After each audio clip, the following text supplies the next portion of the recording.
नमस्ते स्टूडेंट्स। अपना 3 चैप्टर हो चुके हैं जिसमें अपना लास्ट टॉपिक था आनुवंशिकी। तो अपनी लाइव क्लास में देख रहे हैं अपन आज आनुवंशिकी क्या होता है। तो अपना टॉपिक है आनुवंशिकी।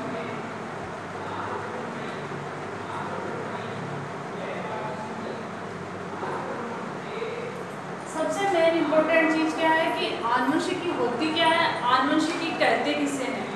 सबसे पहले अपन ये जानना चाहेंगे, जैसे अपन मम्मी पापा जैसे हैं, पर मम्मी पापा से बहुत सारे कैरेक्टर अपने में आए।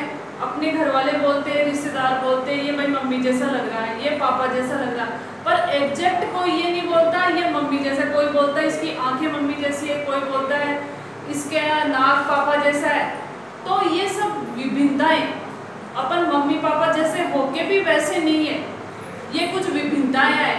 तो जीवों में जो विभिन्नताएं आए, एक पीढ़ी से जो दूसरी पीढ़ी में विभिन्नताएं हैं। एक पीढ़ी कौन सी आपकी, माता पिता। माता पिता से जो भी लक्षण अपने एक पीढ़ी से अगली पीढ़ी में जाते हैं, इन लक्षणों को क्या कहते हैं अपन, आनुवंशिक लक्षण। आनुवंशिक लक्षण। तो अपना टॉपिक क्या है आपका, आनुवंशिकी या जेनेटिक्स। तो साइंस की वह शाखा, विज्ञान की वह शाखा जिनमें आनुवंशिक लक्षणों का अध्ययन किया जाता है, अर्थात वो लक्षण जो एक पीढ़ी से अगली पीढ़ी में चलते हैं, वो क्या कहलाते हैं आपके आनुवंशिक लक्षण। तो आनुवंशिक लक्षण में क्या हुआ, कुछ कैरेक्टर मम्मी क्या है, कुछ किसका है, पापा क्या है, और उससे क्या उत्पन्न हुई आपकी विभिन्नताएं।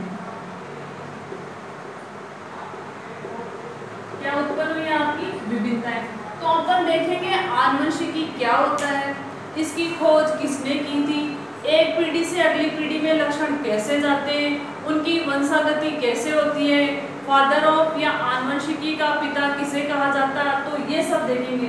तो इसकी परिभाषा बनती है, आनुवंशिकी से तात्पर्य है विज्ञान की वह शाखा जिसमें आनुवंशिक लक्षणों का अध्ययन किया जाता है। आनुवंशिक लक्षण वो लक्षण जो एक पीढ़ी से अगली पीढ़ी में जाते हैं। तो आनुवंशिकी की परिभाषा लिखेंगे अपन, आनुवंशिकी। चैप्टर का नाम भी क्या है आपका, आनुवंशिकी। सजीवों के वो लक्षण, सजीवों के वो लक्षण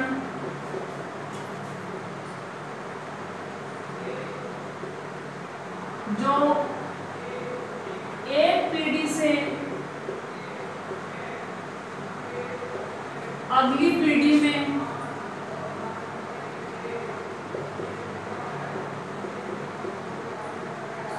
पीढ़ी में संचरित होते हैं,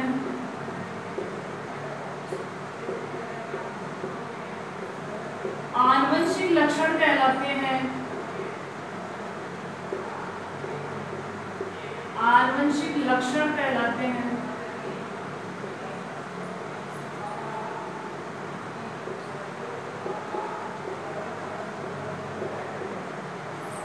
तथा विज्ञान की जिस शाखा में, तथा विज्ञान की जिस शाखा में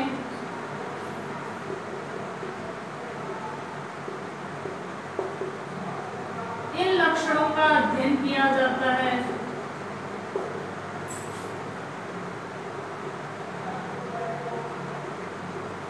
अध्ययन किया जाता है,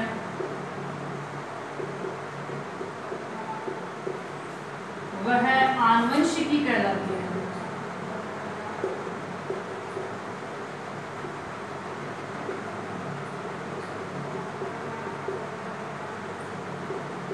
तो अपन ने देखा कि आनुवंशिकी मतलब जो लक्षण एक पीढ़ी से अगली पीढ़ी में संचरित होते हैं वो क्या होते हैं आपके आनुवंशिक लक्षण।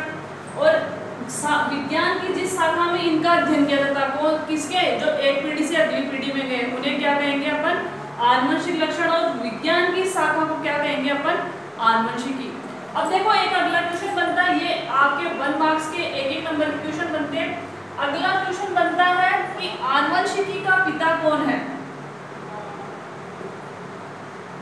आनुवंशिकी का पिता फादर ऑफ जेनेटिक्स कौन है आपका? मेडल। इसका पूरा नाम है ग्रेगर जॉन मेडल। ये 1 नंबर में क्वेश्चन बनता है। तो फादर ऑफ जेनेटिक्स या आनुवंशिकी का पिता कौन है आपका? Gregor John medal. अब देखो जो मेडल थे उनको जेनेटिक्स का फादर कहा जाता है, आनुवंशिकी का पिता कहा जाता है। क्यों? क्योंकि सबसे पहले उन्होंने आनुवंशिकी के बारे में बताया था। आनुवंशिक लक्षण क्या होते हैं, विभिन्नताएं क्या होती है, एक पीढ़ी से अगली पीढ़ी में कैसे गए, ये सब किसने बताया था? आपके मेडल ने। इसीलिए मेडल को क्या कहा जाता है? आपके आनुवंशिकी का पिता। अब यहाँ 2-3 चीजें और आती है। जो आनुवंशिकी शब्द है वो किस भाषा का है? आनुवंशिकी शब्द ग्रीक भाषा का है। ये 1-1 नंबर के क्वेश्चन बनते हैं आपके। आनुवंशिक शब्द ग्रीक भाषा का शब्द है। आनुवंशिक शब्द किसका है? आपके ग्रीक भाषा का शब्द है। और आनुवंशिकी शब्द का सर्वप्रथम प्रयोग किसने किया था? बेटसन ने। अब देखो यहाँ 2-3 कंफ्यूजन होंगे आपके। फादर ऑफ जेनेटिक्स या आनुवंशिकी का पिता कौन है आपका? मेडल, ग्रेगर जॉन मेडल, ये तो फादर है। पर जो शब्द आनुवंशिकी है इसका सर्वप्रथम प्रयोग किसने किया था? बेटसन ने। तो ये 1-1 नंबर वाले क्वेश्चन है। इसमें क्वेश्चन ज्यादातर बच्चों को ये पता रहता है ग्रेगर जॉन मेडल क्या है? आनुवंशिकी। भाई इसी का सारा कुछ इसी ने किया था। पर यहाँ थोड़ा सा कंफ्यूजन है, शब्द किसने दिया था? बेटसन ने, जबकि पिता कौन है? Gregor John medal. तो ये है आपकी आनुवंशिकी। अब आनुवंशिकी में क्या क्या खोजें हुई वो सब अपन डिटेल से देखते हैं। अगला शब्द एक आएगा विभिन्नताएं। अभी मैंने शुरू में आपको बोला था विभिन्नताओं से क्या तात्पर्य। जैसे अपन अपने ज्यादातर लक्षण मम्मी पापा से आए, फिर भी अपन उनकी फोटोकॉपी जेरोक्स कॉपी नहीं है, तो ये इसका रीजन क्या है? आपके विभिन्नताएं। विभिन्नताएं कब आती है? 2 शब्द यूज करूंगी मैं, लैंगिक और अलैंगिक जनन। लैंगिक जनन, दूसरा है आपका अलैंगिक जनन।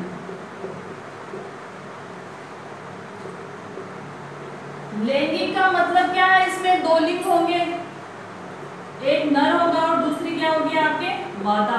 अब इसके लक्षण अलग होंगे, इसके लक्षण अलग होंगे। तो जो विभिन्नताएं होती है वो किससे आते हैं? लैंगिक जनन से या सेक्सुअल रिप्रोडक्शन से।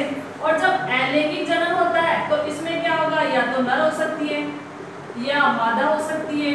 अगर पादप की बात करें तो जड़ हो सकता है, तना हो सकता है, पत्ती हो सकती है। तो अलैंगिक जनन में होता क्या है? जो एक भाग होगा, जो एक पार्ट होगा या जो एक लिंग होगा, उसी से ही पूरे पादप या जंतु का निर्माण हो जाता है। तो यहाँ विभिन्नता आएगी नहीं। जैसे आपके किसी पौधे की आप पत्ती लगा रहे हो, जैसे अपने ब्रायोफिल्म या पत्थर चट्टे की बात कर रहे हैं, पत्थर चट्टा ब्रायोफिल्म बोलते हैं इसको। अगर इससे नया पादप बनेगा तो वैसा का वैसा बनेगा, क्योंकि इसमें क्या है? आपके एक ही है, या तो नर है या मादा है या जड़ है, तना है, पत्ती। ये पादपों में लागू होता है और ये जंतुओं में लागू होता है। तो लैंगिक जनन से क्या आती है? आपकी विभिन्नताएं आती है। लैंगिक जनन से विभिन्नताएं आती है। क्यों? क्योंकि जो नर होगा उसका उद्भव अलग जगह से होगा, मादा होगी उसका उद्भव अलग जगह से होगा। इसीलिए इसमें क्या आती है? आपकी विभिन्नताएं आती है। तो आनुवंशिकी में विभिन्नताओं का भी उतना ही महत्व है। विभिन्नताओं का उतना महत्व क्यों है? कि विभिन्नताओं से धीरे धीरे विभिन्नताओं से क्या होती है? नई जाति का विकास होता है। नई जाति का विकास होता है। कहा जाता है कि मनुष्य के पूर्वज कौन थे? कपी थे, बंदर थे, एप्स थे। अब धीरे धीरे उसमें चेंज होते रहे, विभिन्नताएं आती रही, आनुवंशिक विभिन्नताएं आती रही, और आज क्या हो रहा है? अपन कौन है? होमो सेपियन। अपन कौन है? होमो सेपियन। और अब जो भविष्य का मानव होगा उसमें भी अपने में भी क्या हो रही है? धीरे धीरे आपकी विभिन्नताएं आती जा रही है, जिससे क्या बन जाएगा? होमो सेपियन फ्यूचेरियन। मतलब भविष्य का जो मानव होगा वो क्या कहलाएगा? होमो सेपियन फ्यूचेरियन। तो ये किससे आती है आपकी विभिन्नताएं? लैंगिक जनन से। इन विभिन्नताओं का अध्ययन किसमें किया जाता है? आपका आनुवंशिकी में। तो अपन ने देखा कि मेंडल ने क्या किया था, आनुवंशिकी की खोज की थी, पर आनुवंशिकी सर्वप्रथम किसने दिया था? बैटसन ने दिया था। विभिन्नताएं क्या होती है? जब लैंगिक जनन होता है तो लैंगिक जनन में स्वरूप क्या होता है? नर अलग होता है, मादा अलग होती है, दो अलग अलग ओरिजिन होते हैं, उनसे उत्पन्न जो जीव होता है वो क्या होता है? उन दोनों से भिन्न होता है। अब देखते हैं अपन मेंडलवाद।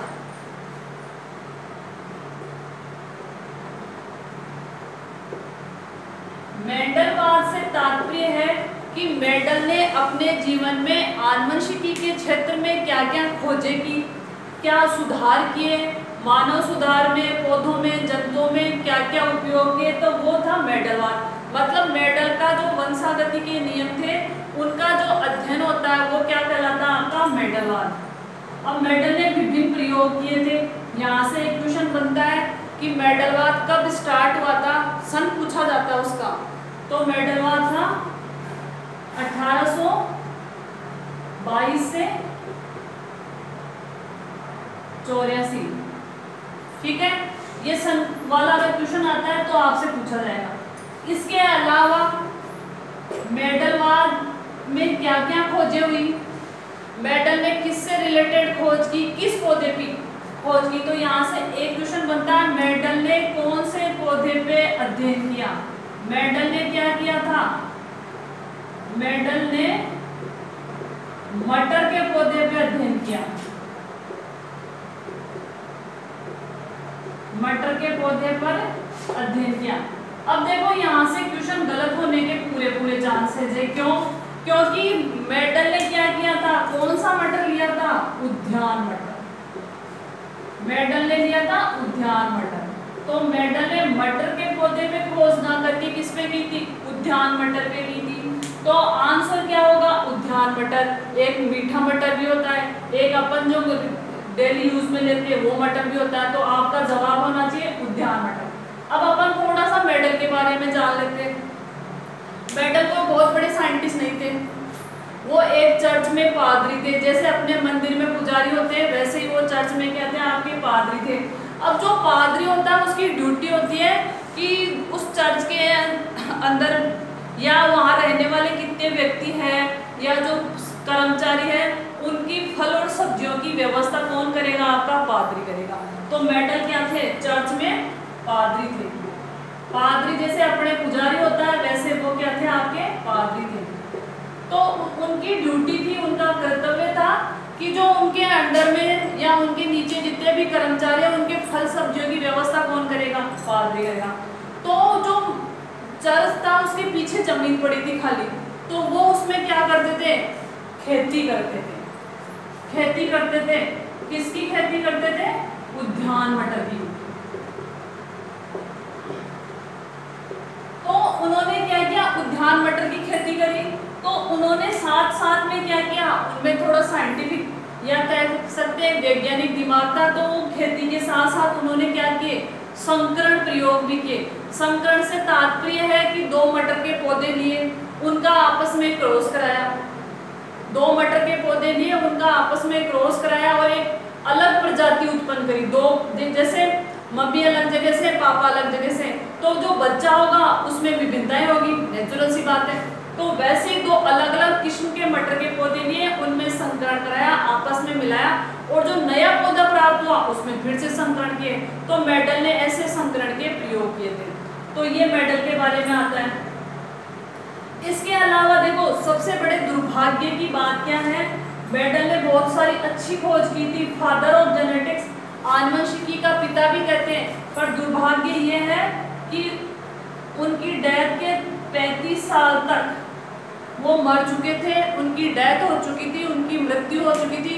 उसके 35 साल तक वैज्ञानिकों का ध्यान आनुवंशिकी पर नहीं गया, वैज्ञानिकों का ध्यान आनुवंशिकी पे नहीं गया। तो ये दुर्भाग्य कहेंगे मेंडल का दुर्भाग्य कहेंगे कि 35 साल गुजर चुके, उन्होंने बहुत अच्छी रिसर्च की थी आनुवंशिकी के बारे में, फिर भी लोगों का ध्यान नहीं गया। तो ये क्वेश्चन भी बनता है क्यों नहीं गया? क्योंकि उस टाइम कौन से वैज्ञानिक प्रसिद्ध थे? चार्ल्स डार्विन, अपन आगे के चैप्टर में पढ़ेंगे चार्ल्स डार्विन। चार्ल्स डार्विन ने क्या कहा कि मनुष्य के पूर्वज कौन है? बंदर। मनुष्य के पूर्वज कौन है? बंदर। तो और मेडल क्या कह रहा है? मटर का पौधा लिया उसने, मटर का पौधा लिया, एक लिया और उसका दूसरे से क्रॉस करवाया, 2:1 प्राप्त हुआ, 2 को 3 से 3 अनुपात किया, 2:4 प्राप्त हो। तो ये पढ़ना ज्यादा इंटरेस्टिंग है या ये पढ़ना कि मनुष्य के पूर्वज कौन थे? बंदर। मनुष्य के पूर्वज कौन थे? आपके बंदर। इसलिए सारे वैज्ञानिकों का ध्यान किधर था? डार्विन की तरफ। कोई बोल रहा था ये सही है, कोई बोल रहा था डार्विन का दिमाग खराब हो गया, ऐसी ऐसी चल रही थी। तो इसको पढ़ने में ज्यादा इंटरेस्ट आएगा या इसको? इसीलिए वैज्ञानिकों का ध्यान नहीं गया। ये क्वेश्चन पिछली बार अर्धवार्षिक के एग्जाम में आया था, तो आपको ये ध्यान रखना है। ये 1 नंबर का क्वेश्चन बन सकता है, 1.5 का बन सकता है। तो इसीलिए वैज्ञानिकों का ध्यान क्या हुआ? मेडलवार पे नहीं गया। अब देखो, मेडल की मृत्यु के कितने साल बाद? 35 साल बाद। 3 अलग अलग देशों के साइंटिस्ट, 3 अलग अलग देशों के वैज्ञानिक इसी बिंदु पे आनुवंशिकी पर क्या कर रहे थे? आपके खोज कर रहे थे। आनुवंशिकी पे क्या कर रहे थे? खोज कर रहे थे। तो यहाँ से क्वेश्चन बनता है कि वो कौन से 3 वैज्ञानिक थे जिन्होंने मेडल के नियमों की, मेडल के नियमों की पुनः खोज, पुनः खोज। ये क्वेश्चन बनता है, 1 नंबर का क्वेश्चन बनता है। ये कई बार 2 का भी पूछा जाता है। मेडल के नियमों की पुनः खोज किसने की थी? कार्ल लोरेंत्ज़,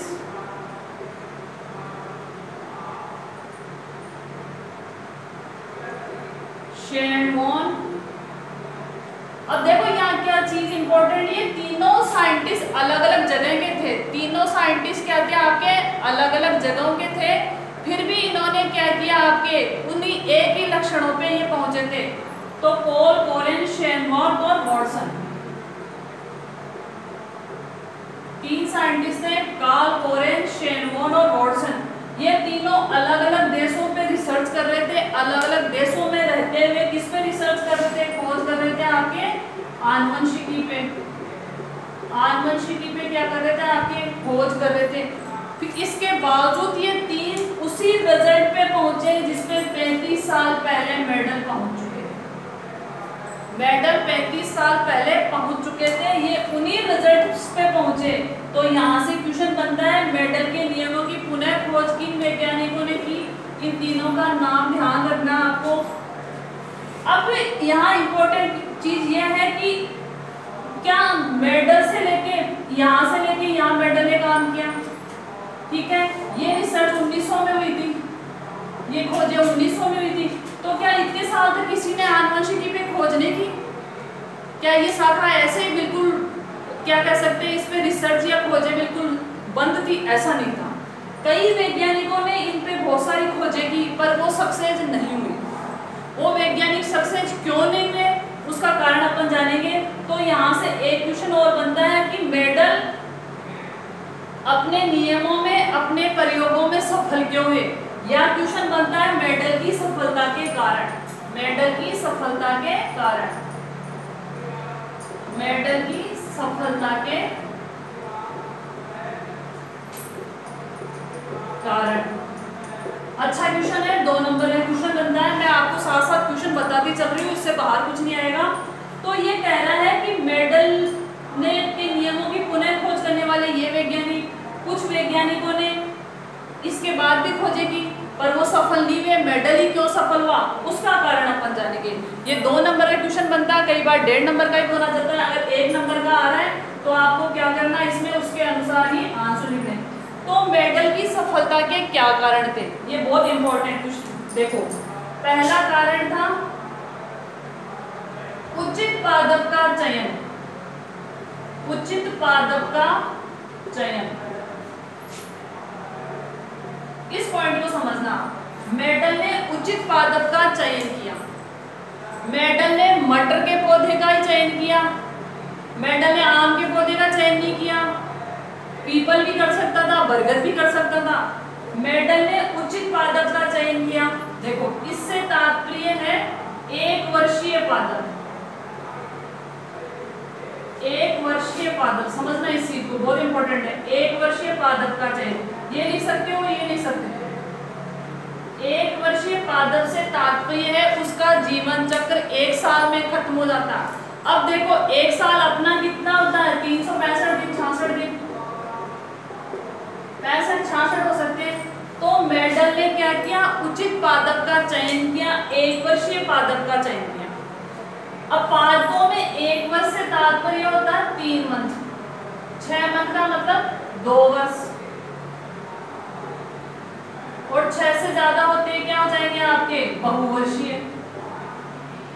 तो पादपों को क्या किया है, 1 वर्षीय, द्विवर्षीय और बहुवर्षीय में बांटा है।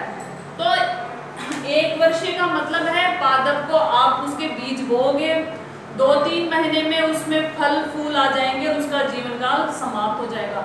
अगर मेडल क्या करता, बहुवर्षीय पादप का चयन करता, सोचो उसने मटर के पौधे की जगह आम के पादप का चयन कर लिया। अब आम के पादप को बड़े होने में, फल लगने में कितना टाइम लगता है, हो सकता है इतने टाइम में मेडल चला जाए ऊपर ही, ठीक है। तो उन्होंने क्या किया, 1 वर्षीय पादप का चयन किया। इससे फायदा क्या हुआ, 1 साल में, अपने वाले 1 साल में आप कम से कम 3-4 फसल प्राप्त कर सकते हो। जैसे 3 वर्ष का उसका लाइफ साइकिल है, 3 वर्ष उसका जीवन चक्र, सॉरी 3 महीने उसका जीवन चक्र है, 2.5-3 महीने, तो आपको 2.5-3 महीने में बीज बोए, पौधा बड़ा हुआ, फसल प्राप्त हो गई, फिर तो यह पौधा प्राप्त हो जाए। इसीलिए उसने क्या किया, उचित पादप का चयन किया। दूसरा, आंकड़ों का सही विश्लेषण किया, आंकड़ों का सही विश्लेषण किया।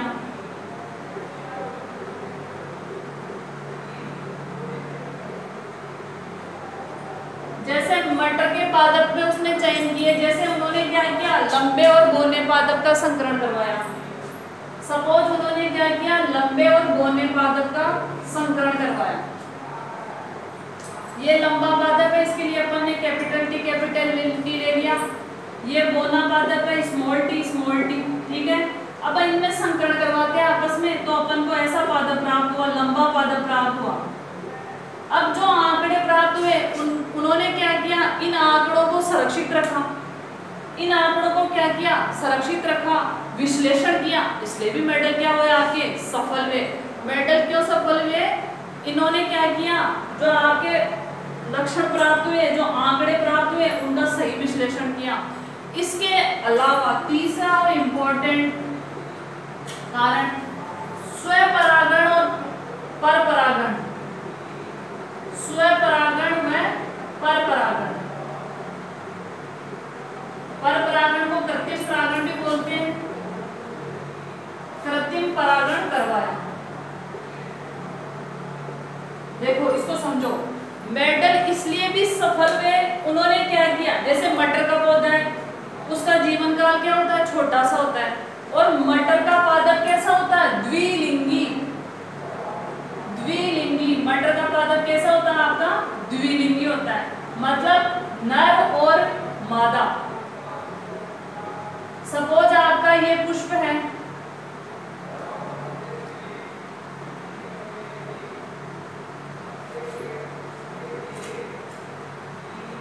ये पुष्प है आपका,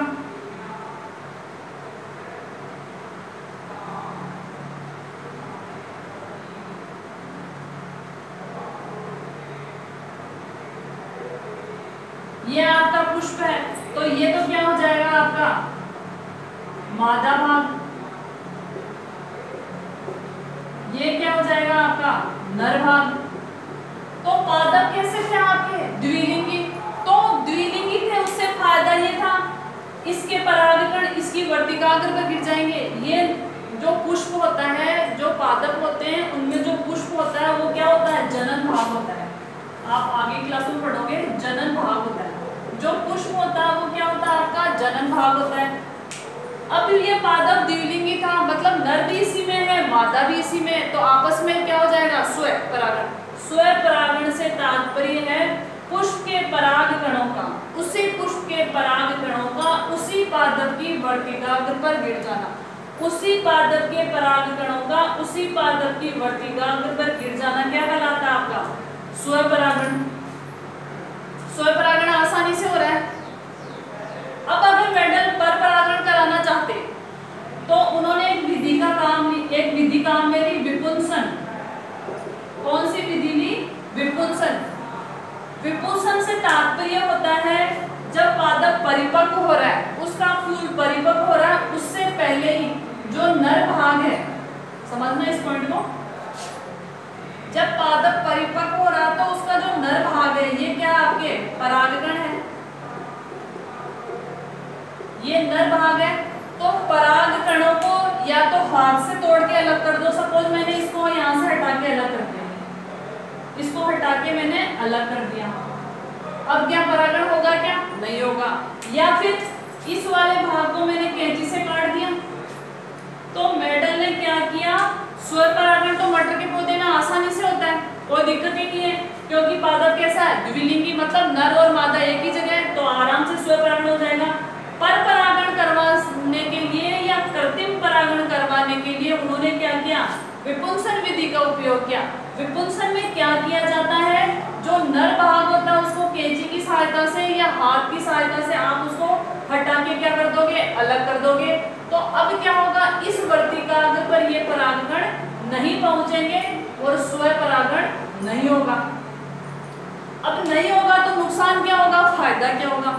फायदा ये होगा कि आप अपनी इच्छा के अनुसार, सपोज आपने दो ऐसे पौधे लिए हैं, इसके मटर के पौधे के जो फली है उसका आकार बड़ा है और जो दूसरा मटर का पौधा है उसके जो पुष्प है या जो फली के जो अंदर जो बीज है वो अच्छी क्वालिटी के, उनमें प्रोटीन की मात्रा ज्यादा है।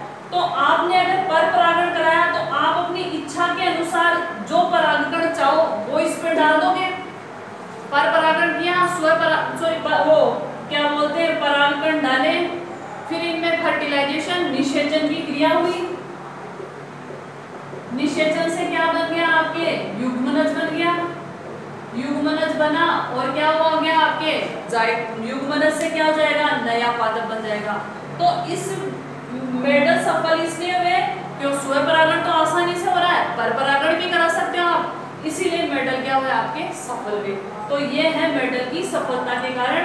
तो ये 2 नंबर का क्वेश्चन बनता है कि मेडल अपने प्रयोगों में क्यों सफल हुए, इससे पहले के वैज्ञानिक क्यों सफल नहीं हुए? क्योंकि मेडल ने जो भी पादप का चयन किया था वो उचित सोच समझ के किया था। पादप का जीवन काल कैसा था? 1 वर्षीय, मतलब 2-3 महीने में पादप पूरा क्या हो जाता था? जीवन चक्र पूर्ण कर लेता। 1 वर्षीय था। जो भी आंकड़े प्राप्त हुए, जो भी अनुपात प्राप्त हुए, उनको उन्होंने इकट्ठा रखा, सही जगह रखा।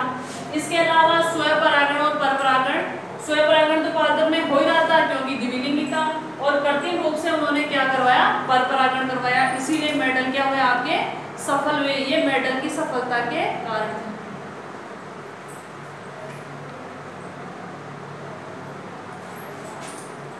अब ये देखते हैं कि मेडल ने मटर के पौधे को ही क्यों चुना।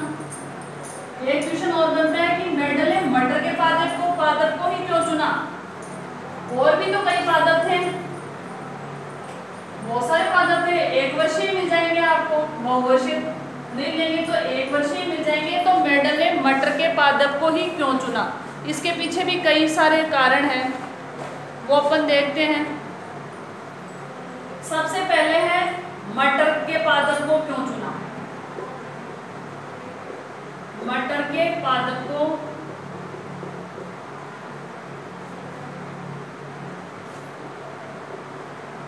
क्यों चुना? क्वेश्चन बनता है कि मेडल ने मटर के पादप को ही क्यों चुना। पहला इसका आंसर लिख सकते हो आप, 1 वर्षीय पादप है, उसी से थोड़ा सा रिलेट हो जाएगा। 1 वर्षीय पादप है मतलब 2-3 महीने में अपना जीवन चक्र क्या कर देता? आपका खत्म कर देता। इसके अलावा कृत्रिम परागण कृत्रिम परागण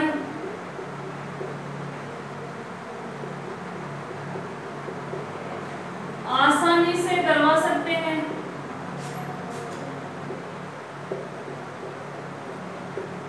कृत्रिम परागण अभी मैंने समझाया था कि परागकणों को क्या करेंगे, अपरिपक्व अवस्था में उनको कैंची की सहायता से या हाथ की सहायता से तोड़ के अलग कर देंगे, तो उनमें क्या करा सकते हैं अपन, कृत्रिम परागण आसानी से करवा सकते हैं। द्विलिंगी पादप है, द्विलिंगी पादप है। मटर का पादप कैसा होता है, द्विलिंगी, अर्थात नर और मादा एक ही पादप में उपस्थित है। नर व मादा एक ही पुष्प में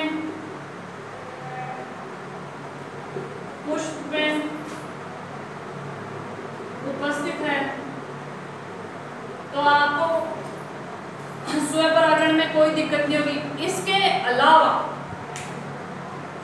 एक वर्षीय पादप है, कृत्रिम परागण आसानी से करा सकते हैं। द्विलिंगी पादप है, जीवन चक्र क्या होता है आपका, या एक ये डाल सकते हो, पुष्प का आकार बड़ा होता है, पुष्प का आकार बड़ा होता है।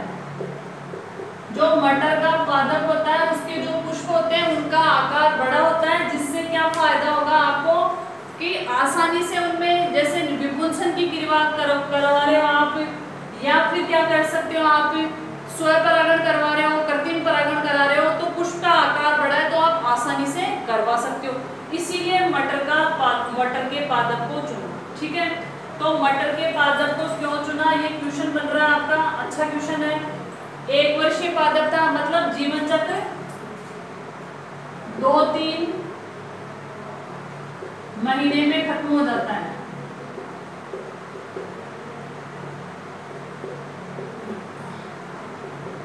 जीवन चक्र क्या होता है उसका, 2-3 महीने में आपका क्या हो जाता है, आपका खत्म हो जाता है। कृत्रिम परागण करा सकते हो किस वजह से, विपुंसन के द्वारा। विपुंसन मैंने बता ही दिया आपको कि जो परागकण होता है उनको अपरिपक्व अवस्था में चिमटी की सहायता से हाथ से हटा लेना। द्विलिंगी पादप होता है और पुष्प का आकार क्या होता है आपका, बड़ा होता है, इसीलिए उसने मटर के पादप को चुना। एक क्वेश्चन और बनता है कि ऐसे कौन से 7 लक्षणों को मेडल ने चुना जो मटर के पौधे में या मटर के पादप में उपस्थित है। इस क्वेश्चन को ध्यान रखना, मटर के पादप को क्यों चुना, एक क्वेश्चन तो ये। दूसरा है कि मटर में ऐसे कौन से 7 जोड़ी लक्षण थे, कौन से 7 जोड़ी लक्षण थे जिसकी वजह से मटर के पादप को चुना गया, तो ये क्वेश्चन भी अच्छा क्वेश्चन है।